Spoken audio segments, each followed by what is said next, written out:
Hey there, good morning. Welcome to the webinar. My name is Caitlin. I'm just getting set up here. Hello.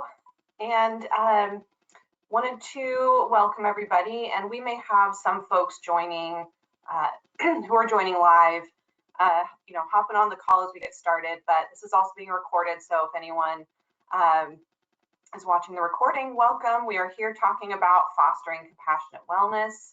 And for those who are live, watching this, if you have any questions about content, please type that into the questions box. I'll keep an eye on that. And this is just kind of a quicker overview. We're going to go until 10:30.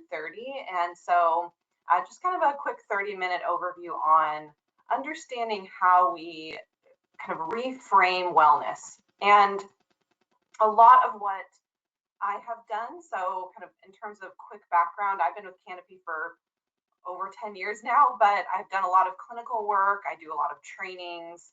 I'm also a Reiki practitioner, a conscious diet coach. And when I think about wellness and understanding how we talk about this, I've realized over the years how important it is to, I think, shift our narrative and understanding how we relate to taking care of ourselves. And we will get more into that as we get going. But what I wanted to start with is a mindfulness exercise.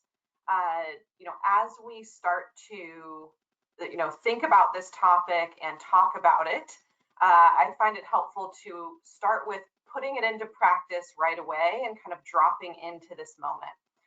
So I'm actually going to turn off my camera so I can walk you through this mindfulness exercise. There's a little bit less distraction from my end.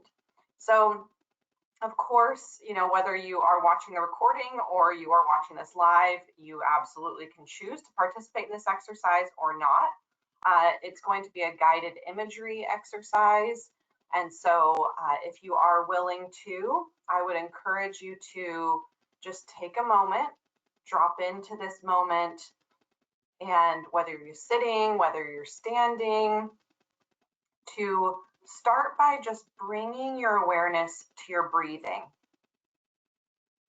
And notice your natural inhale and exhale of your breathing. And don't try to change it in any way. Just become more aware of it.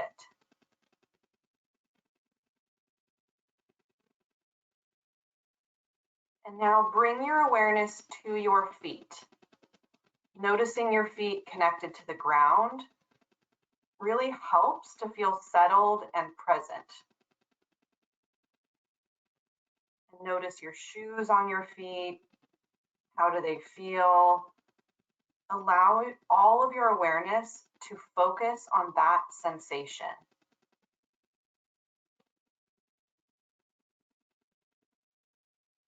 And now bring your awareness to your legs. Are you sitting or standing? If you're sitting, how does the chair feel?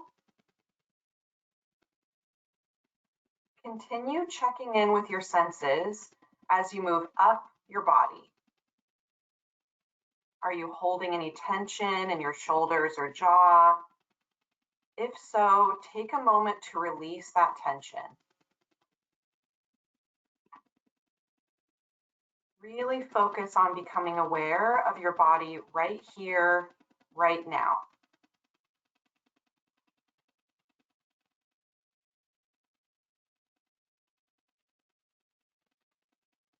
And now bring to mind a place that you have either been or would like to go that represents somewhere that is peaceful and calm. Oftentimes people pick a place in nature like a river, ocean, hiking trail, a lake, somewhere that you would like to go or that you have been that feels settling and calming.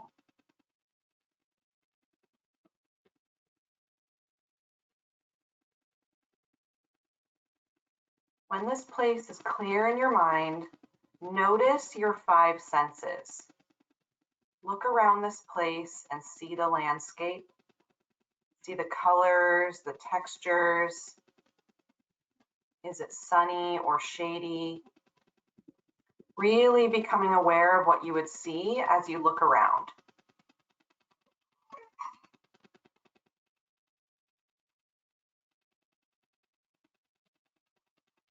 And now bring awareness to the sounds you would hear, the sounds that are close up and the sounds that you would hear at a distance.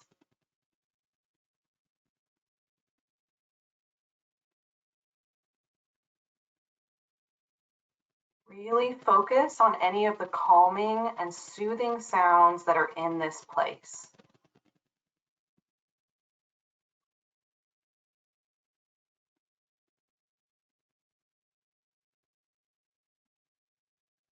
Now take in any scents that are in this calming place. If you are at the beach, you might smell the salt water or the sea air.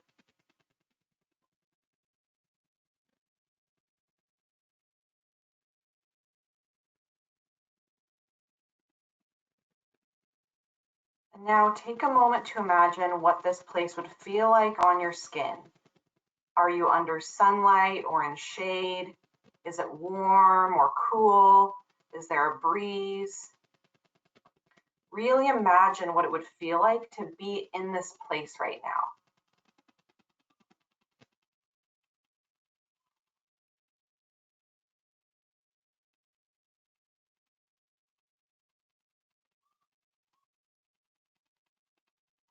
Take another moment to absorb anything else that feels particularly calming and soothing from this place.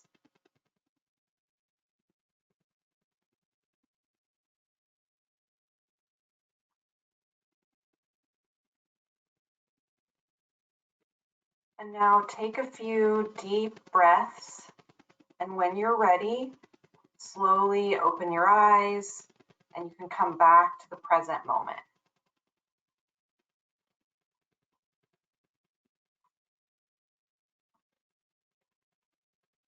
All right, have my camera back on here. So I always like I said, to start with a grounding exercise, a mindfulness exercise. And on a later slide, I'll give some additional resources, and one of them is guided imagery. And that is exactly what we just did.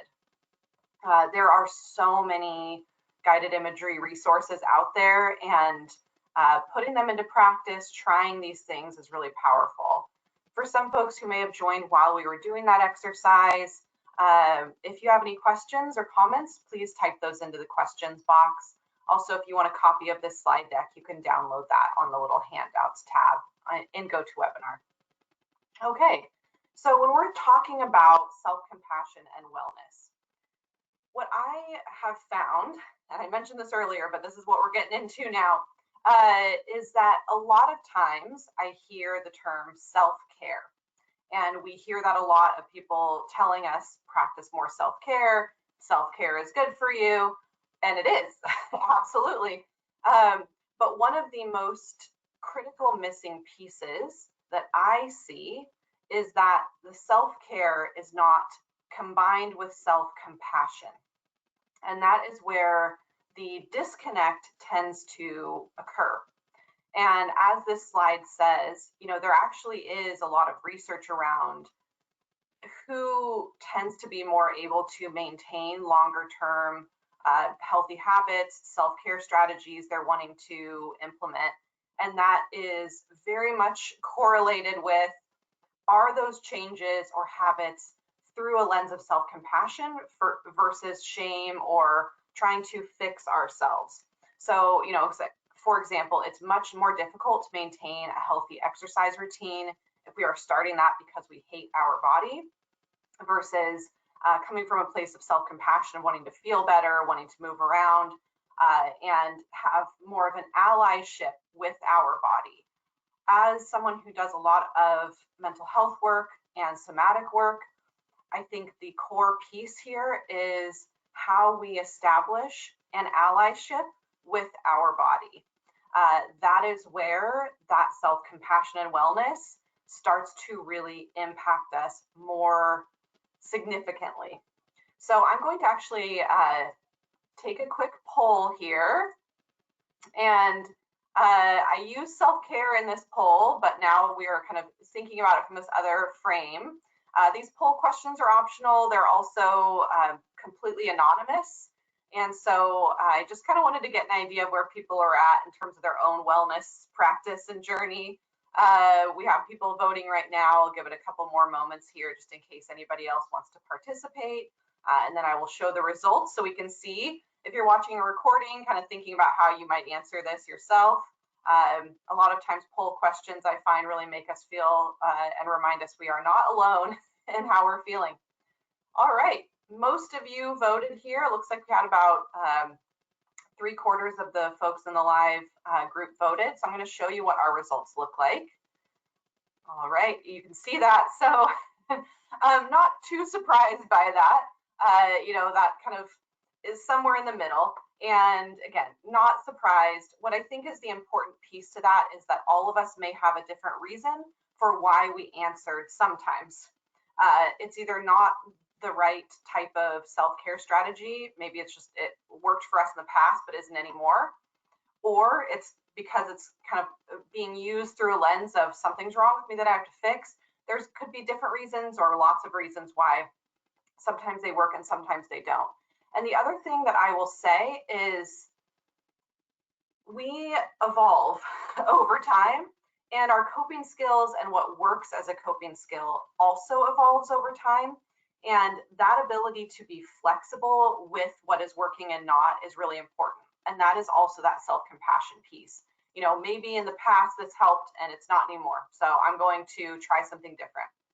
And so when we're thinking about self-compassion, how it relates to being mindful, being present in ourselves, if you're interested, this individual, Kristen Neff, has tons of resources, information on kind of what does self-compassion actually look like. And there's research about this. So these categories of being kind and understanding towards ourselves, I know even hearing that, and I certainly can speak for myself, is easier said than done.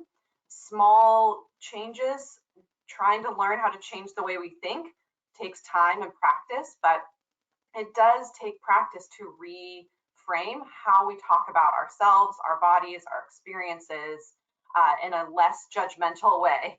Again, we're not perfect. We're not saying every single second of every day it's nothing but, you know, self-love thoughts. That's not possible, but we can certainly move to a more space of allyship with ourselves. And also understanding that probably just about everyone is struggling with self-criticism, with self-judgment, having a tough time with self-compassion, and to know you're not alone in that. It is work to practice thinking differently. And then we'll talk a little bit about ways to sit in discomfort. With self-compassion, that is about having compassion for all parts of ourselves and all of our emotions. Sometimes what we find is, you know, we are compassionate towards ourselves when we're feeling one way, but as soon as we're feeling anxious or some other type of discomfort in terms of emotion, we're wanting to kind of push it away, ignore it, and kind of pick and choose what we feel compassion towards in ourselves. That creates a lot of imbalance in our system. And so sitting in discomfort or sitting in difficult thoughts or emotions and maintaining compassion towards ourselves is sometimes the hardest thing. So I'll give some resources on how to practice that.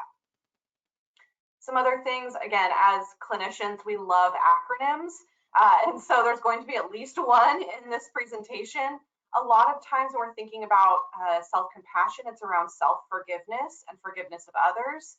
And that can look different for each person. That can be a long journey or a short journey. And certainly there are EAP resources for counseling if you're wanting resources outside of this training. But we can be very hard on ourselves, and having a way to practice forgiveness of mistakes we've made, choices we've made is a big part of that growth in terms of self-care through a compassionate lens. Thinking about things through a growth mindset, you know, here's what worked in the past and what didn't work. How can I try doing something differently next time versus why did I mess that up? You know, that kind of feeling stuck. It's never going to get better. I'm never going to learn this. I'm never going to be able to do this. That is that kind of fixed mindset. Growth mindset is, what could I try differently next time that might work for me? And so, you know, again, this is one way that you can sit with your experience, and that RAIN acronym can sometimes help of, okay, how do I go through these processes? How do I go through these steps to just try something different? And as I go through here and talk about, again, ideas, suggestions, this is also about each of you determining, yeah, you know what, that would be super helpful for me, and maybe not that. And that is great, and that's where we figure out what works best for us. Keeping an eye on time and realizing sometimes I talk fast, so I'm going to slow down a little bit. The other thing that I like to think about, especially when it comes to self-compassion, is when I am working with folks on goal setting and doing things differently, a lot of times that goal setting can get caught up in just what's not working. And so what am I not doing that I need to change? And those are, of course, very important questions to ask, but it's also important to ask ourselves, what am I already doing that is working? And sometimes we don't even notice because we tend to focus, our brain sometimes tends to focus on the negative. So these are just some self-awareness questions to ask yourself. You know, when I'm thinking about compassionately taking care of myself on a regular, systematic basis, what does that look like? When was the last time I felt truly in the moment and present? And when was I last feeling a sense of calm? Where was I? What was I doing? And is there something I could do to create that more often? And we'll talk later about some steps if we're feeling kind of stuck and how to implement this into our daily life, including sleep, since that tends to definitely impact our system, and a lot of folks struggle with sleep. So this slide is mainly remember to ask yourself about the areas of your life that are going well because of the strategies you've put in place and the work you've already done.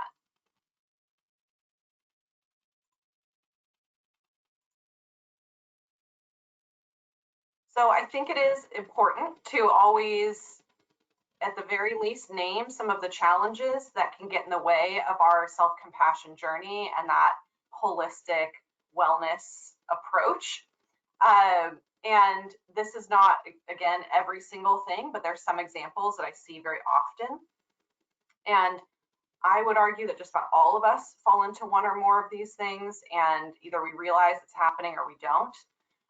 But when we're thinking about, you know, how do I change my patterns, it's important to have some strategies around what that looks like. So what's getting in the way is important to check in on.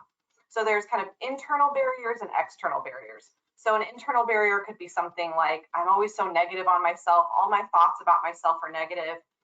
You know, when I talk to folks about struggling with sleep, I don't think I've ever in my life heard someone say, I just lay awake at night trying to fall asleep because I'm so overwhelmed by thoughts and memories of all my successes and everything I've done right. You know, like it's usually, why did I do that? Why did I say that? You know, stress, anxiety that tends to be very self-judgmental, that internal dialogue that's very hard on our system.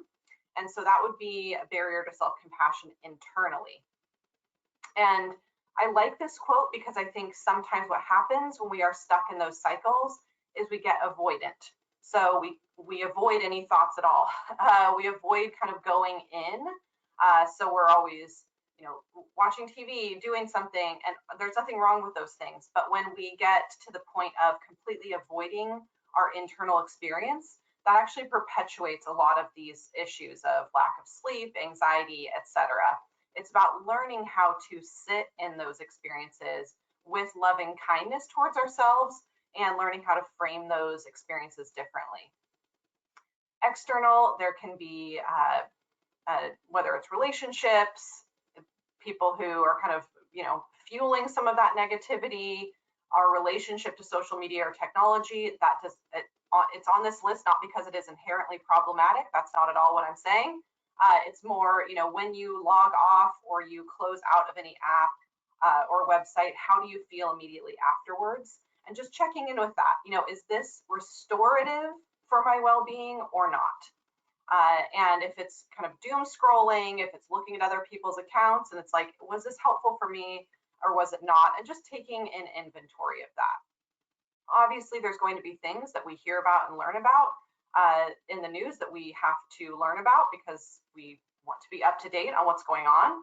And there can be stressors related to that. And that's where stress management techniques comes in. But if we find that we are just kind of mindlessly scrolling, sometimes setting some boundaries on that is really powerful. And also, I want to acknowledge, you know, and that's why this quote over here around, there's this idea of be authentic, be yourself, and then we are our authentic self, and not everyone is accepting of that. And that can lead to more of that internal negative self-talk. This is where I think sometimes taking, again, some inventory on, you know, what may be getting in the way of me practicing this self-compassion. Again, all of us have to navigate that and go through the journey of dealing with a lot of these things, and taking small steps to work towards a more supportive environment, supporting ourselves first, and then kind of learning how to navigate some of those challenges that we all have to navigate. And this is a quick overview. A lot of these tasks and a lot of these aspects of wellness, it takes work, it takes practice. This isn't, okay, I did it and it's over with. I want this to be, you know, an overview of some maybe steps to take. And again, a reminder, there are so many resources through EAP that can help longer term with some of these practices. And I had mentioned earlier, you know, when we are sitting in discomfort, it can be an uncomfortable emotion, an uncomfortable thought, an uncomfortable physical feeling. We again tend to be very avoidant, and that starts to fuel that lack of allyship with our body. And having an allyship with our body doesn't mean, I hope I keep feeling this forever. It means I am willing to name this experience and be present with it and acknowledge it. And then what do I need to do to move it through my system? A lot of times our anxiety or physical symptoms come from an aspect of stagnation, and we need to move this stuff through. One way that emotions get detoxed is crying. And I think we forget that is like, that literally the purpose of crying is to detox that physical and emotional stagnation. It's moving it through and out of the body, literally. And there's other ways to do that. There's movement, there's, you know, what we need to do to kind of go through this. And this process and cycle can't happen if we are in avoidance or thinking something's wrong with me that I'm having this feeling, so I just need to pretend it's not there. Instead, going back to that earlier slide that Kristen Neff wrote about, is like, this is part of the human condition to have this feeling. What do I need right now to move it through? Do I need to talk to someone? Do I need to move around? Do I need to do deep breathing? Do I need to do a different coping skill? Like, what do I need right now? And it can really help to list your needs in different categories. So what do I need physically right now? Emotionally, mentally, socially. And one thing that an example I'll give, and if some of you may have already heard this, if you've been in other trainings, is I had someone call in to our 24/7 line and say that she was struggling with a lot of anxiety and had been told to try one of those like mindfulness coloring books, and it wasn't helping her at all, which was then increasing her anxiety more. It's like, this is supposed to help and it's not. And now I'm feeling more claustrophobic in this anxiety feeling. And I encouraged her to try standing up, like stand up, do some jumping jacks, or stand up and take that coloring book and shred it to pieces. You know, if it's not working for you and you want to do that, like take a moment to sit with, is this helping or not? Even if it's supposed to help, maybe it helped in the past, but it isn't right now. And so shifting the goal, doing something different. And that is being authentic with what we need in the moment. And so I always think about that to kind of find a way to tap into our authentic needs. These are some other strategies you can use. The 5, 4, 3, 2, 1 exercise, that is wherever you are, just listing 5 things you can see, 4 things you can feel, 3 you can hear, 2 things you can smell or like the smell of, and then 1 thing you're grateful for. There's different breathing techniques. I talked about guided imagery. We did that activity. There is pressure points and tapping. An easy one is called butterfly tapping, and you just cross your wrists across your chest and tap back and forth. That can down regulate your system. You can even do that when you're lying down. Standing up and moving around, taking up space can help get some of that energy out of our system. Sometimes we sit and we're feeling anxious, and it's kind of just sitting in that kind of buzzing feeling. Getting up and moving around, it does not have to be super intense exercise. Literally just walking around can help kind of move that through. There's lots of different things we can do. And again, a lot of us know these things and feel like they're not working. And that's where that component of how do I engage, and I'm just going back to this previous slide here for a moment, how do I engage in these coping strategies differently? What does sitting and doing deep breathing with a mindset of compassion feel like versus I'm doing this deep breathing because something's wrong with me and it's not working, and now I'm feeling worse, and we start to spiral. And so taking a moment to truly focus on the self-compassion side of wellness. All right, we're going to do a quick 3-step relaxation. Of course, you don't have to, but I invite you. All you do is you just close your eyes, drop your shoulders, and relax your face and jaw. Okay, you can open your eyes again. That was it. So sometimes all we need is a quick reset, a physiological reset. And when we think about compassionate wellness, I try to think about that from a holistic perspective of how do I ground myself in the moment? You know, whether I'm sitting in the meeting, whether I am driving or, you know, on public transportation, talking to someone, there are things we can do in the moment to help ground ourselves and be more compassionate towards what we need. And something as small as that. You can also do that same exercise, not closing your eyes. So if you just drop your shoulders and relax your face and jaw, you are dropping in and you are helping your body down regulate some of that anxiety. So when we are looking to set some goals, if that is a goal you have, I'm certainly not here to speak for anyone, but with goal setting, especially around these types of practices, it does not happen overnight. And so starting small is really important. So thinking, okay, maybe, you know, what would being more self-compassionate in my self-care strategies look like for me? And when I start thinking about that, what is one small thing I could do differently to practice doing it differently? We're not going to change everything right away. So very, very small, measurable goals. Also, setting boundaries on our time. Sometimes we'll say, you know what, I would love to do more is a certain type of craft I really enjoy, and it's so restorative to me, but I never have time to do that. So thinking, okay, what would it look like to even add 10 minutes into the week to do something with that? Super, super small. Is there a boundary I have to set to protect that time? What would that look like? How can I start being aware of what my needs are? When we set boundaries and express our needs, that is an act of self-compassion. So thinking about what that might look like. And we might be setting boundaries on ourselves, like I am taking on too much and I need to, you know, do this instead, or with other people, or both. The other thing is if we are wanting to practice changing habits, and maybe we think, yeah, I need to stop doom scrolling so much, what I would encourage is instead of trying to stop doom scrolling first, is to think of what you will do instead of that.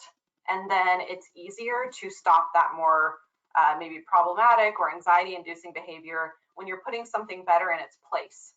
When we try to change habits, I always think sometimes we can get stuck by just trying to only eliminate bad habits without first having good habits to do in their place. It can also be more motivating because you're like, what could I add in that I enjoy doing?